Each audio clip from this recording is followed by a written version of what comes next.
Hello, my name is Ted Litterer, and you're watching another episode of It's All About Art. And today we're in conversation with artist 12 Midnite at a studio in Vancouver. Thank you for having us over to your studio, Midnite. You're most welcome, Ted. Now, I'd like to ask you the obvious question.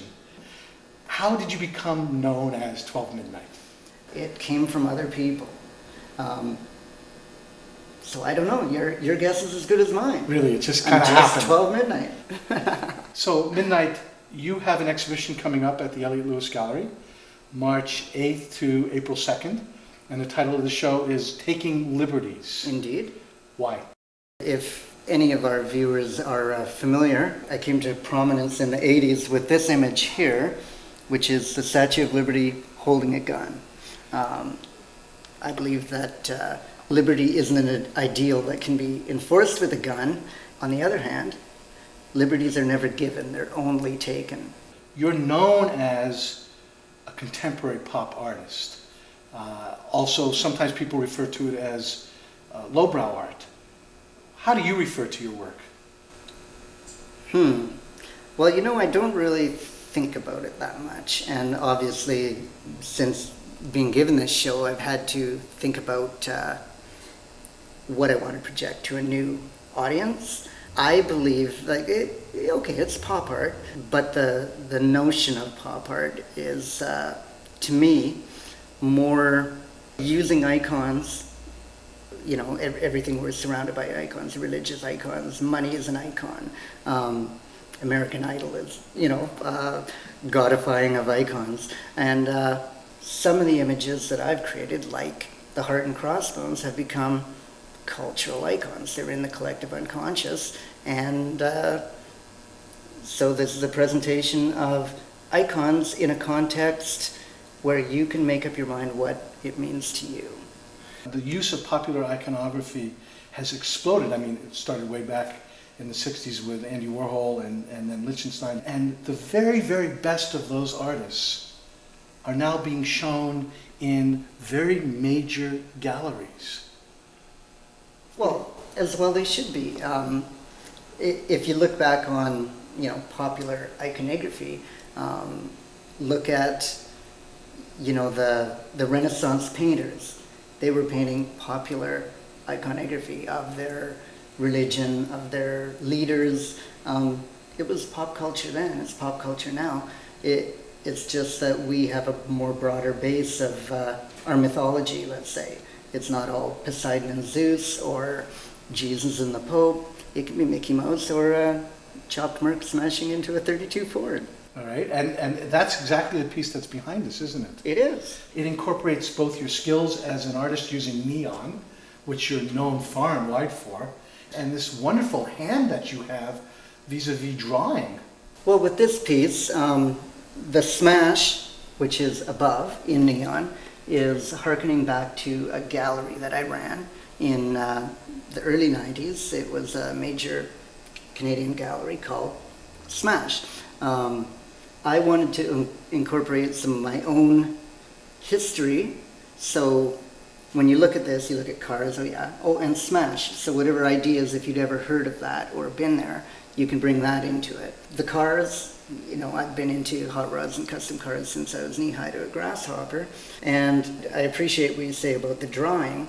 If you look closely, the automotive art of pinstriping, which is to use one-shot enamel, small brush, and make, precise lines, is seen throughout it. So I'm incorporating my love of cars, with the neon, with my own past, and with the cultural past of car wrecks, hot rods, James Dean, and your favorite diner with a neon sign. It really is work that makes you stop, and besides the visceral enjoyment of it, it's like, now, why did he do that? Well, let's not forget that, right? Like, we're talking all very seriously and in depth, but let's not forget that the main notion, the main idea of painting this way is for people to like it and enjoy it. Right. Like there's a message, but come on, let's not be serious. It's only art. It's only art. Good for you. I've got a fascination with seeing familiar things in unfamiliar places. So, you'll see Captain America, instead of fighting evil, feeling sorry for himself, because he's got a heroism addiction, and once you have that, like, where are you going to go with that, right? A heroism addiction. And, you'll see the Mickey Mouse with devil horns, because I think it's known far and wide that, Mickey Mouse is the devil. I think I use a lot of hearts, which is, a common tattoo imagery, of which, I've done a lot of tattoo design.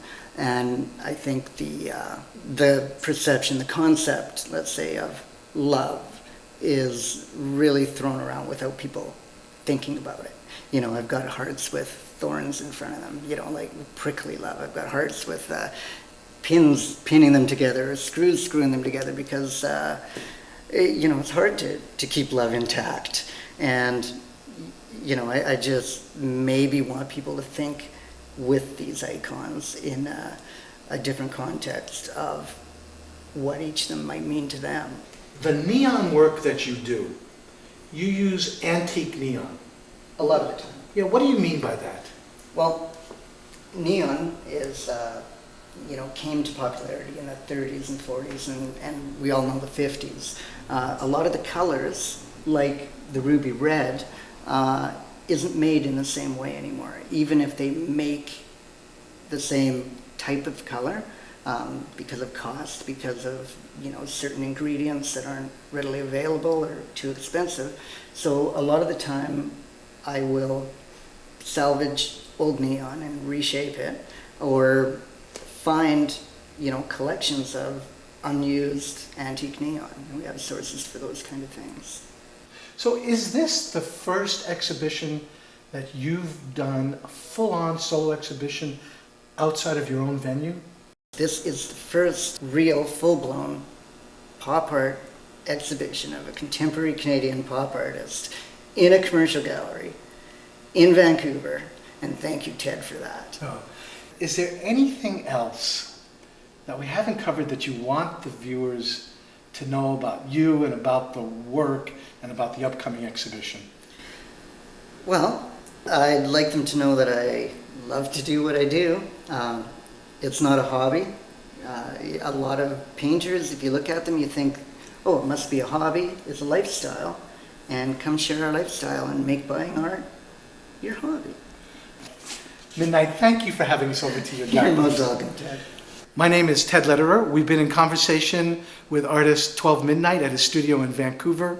You've been watching another episode of It's All About Art, and we will see you again soon. Bye for now. Bye for now.